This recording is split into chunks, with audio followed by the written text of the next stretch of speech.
முல்லைத்தீவு கொக்கு தொடுவாய் மனித புதைக்குழியின் 3ஆம் கட்ட அகழ்வு பணி நேற்றுடன் நிறைவிற்கு கொண்டுவரப்பட்டுள்ளது. கொக்கு தொடுவாய் மனித புதைக்குழியின் 3ஆம் கட்ட அகழ்வு பணியின் 10வது நாளான நேற்றைய தினம் 5 மனித எச்சங்கள் முழுமையாக வெளியே அகழ்ந்தெடுக்கப்பட்டுள்ளதுடன் துப்பாக்கி சன்னம் திறப்பு கோர்வையொன்று மீட்கப்பட்டுள்ளது.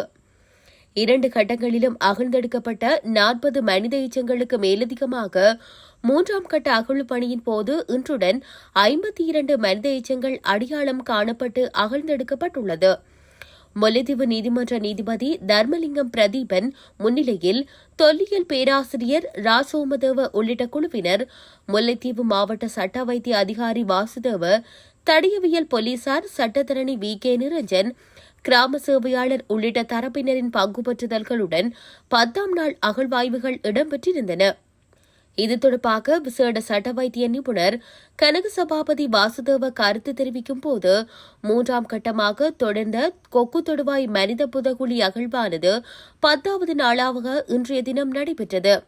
இன்றுடன் அநேகமான மனித புதைக்குழியில் கிடந்த எலும்பு தொகுதிகள் முழுமையாக மீட்கப்பட்டுள்ளது.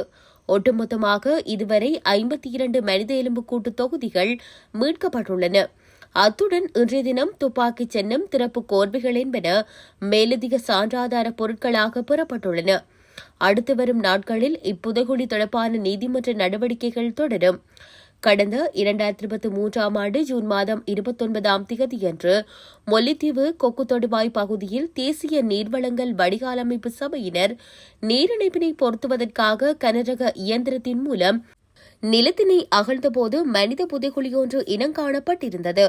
இதனையடுத்து முல்லைத்தீவு நீதிமன்றம், முல்லைத்தீவு சட்ட வைத்திய அதிகாரி ஆகியோரின் கண்காணிப்பு மற்றும் பங்குபற்றுதல்களுடன் தொல்லியல் துறை பேராசிரியர் ராஜோமதேவ தலைமையிலான குழுவினரால் இவ்வாறு இனங்காணப்பட்ட மனித புதைக்குழி 2 கட்டங்களாக அகழ்வாய்வு மேற்கொள்ளப்பட்டுள்ளது.